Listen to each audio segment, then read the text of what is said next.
आता जे काही दोषी असतील त्यांच्यावर कारवाई व्हावी. आता त्यात कोण दोषी आहे काय हे तपासांती कळेल. आता धनंजय मुंडे हे एक राष्ट्रवादीमधलं एक चांगलं नेतृत्व आहे, सभा गाजवणारं नेतृत्व आहे, प्रचार सभांमध्ये ज्यांचा प्रभाव आहे असं नेतृत्व आहे. त्यामुळं पक्ष त्याबाबत त्यांचा विचार सकारात्मक करेन. आमच्याकडं काय आहे की अकोले तालुका आदिवासी तालुका आहे सह्याद्रीतला, जिथं कळसुबाईचं सर्वात उंच शिखर तो परिसर आहे. आणि तिकडं आमच्या पश्चिम पट्ट्यामध्ये धूळवापात म्हणजे सुरुवातीलाच 7 जूनच्या आसपास पाऊस येतो असा आग्रह सगळ्यांचा आग्रह आहे. आणि मग त्यानुसार त्या दरम्यान धुळवपामध्ये रोपं टाकली जातात. तर ती रोपं आता जळाली. त्याच्यानंतर आता पावसाची सुरुवात झाली आणि बाकीच्या शेतकऱ्यांनी आता भाताची रोपं टाकलीत. खताची बरी परिस्थिती आहे. आदरणीय भरणे मामा यांनी त्यात लक्ष घातल्यामुळं खताचा असा विशेष तुटवडा नाही आहे. त्यामुळं रोपं आणि आत्ता पाऊस कसा म्हणजे जवळजवळ 3 आठवडे उशिरा पाऊस सुरू झाला आहे. तर पाऊस कसा जोर धरतोय त्याच्यावरती सगळं अवलंबून आहे.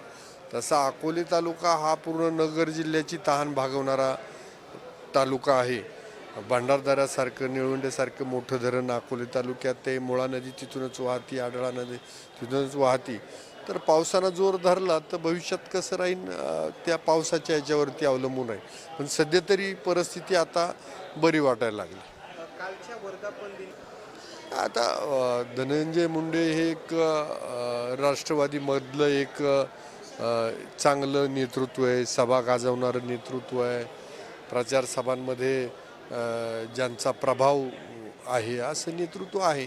त्यामुळं पक्ष त्याबाबत त्यांचा विचार सकारात्मक करेन.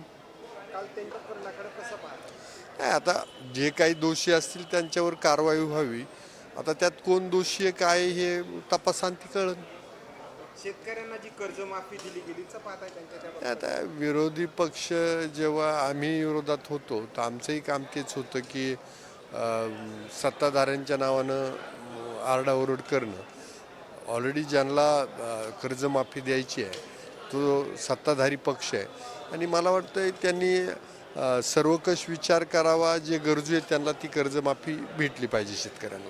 एक शेवटचा प्रश्न राहणार आहे, तुमच्या मतदारसंघामध्ये कोणकोणते माझ्या मतदारसंघात सगळ्यात महत्त्वाचं की रस्त्यांची जी कामं होती तर ती बऱ्यापैकी 70-80% उरकत आली आहेत आणि काही प्रगतीपथावरती आहेत. आणि त्याच्याहीपेक्षा माझ्या इथं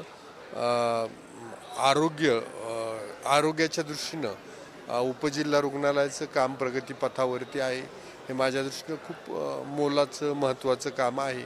बाकी बस स्टँड, तहसील कार्यालय ही बाकीची कामं तर बऱ्यापैकी आहेत. पण मागं 2019च्या आधीची मतदारसंघाची अवस्था आणि त्यानंतर 2024च्या दरम्यान बदललेली मतदारसंघाची अवस्था ही खूप मोठा बदल आहे.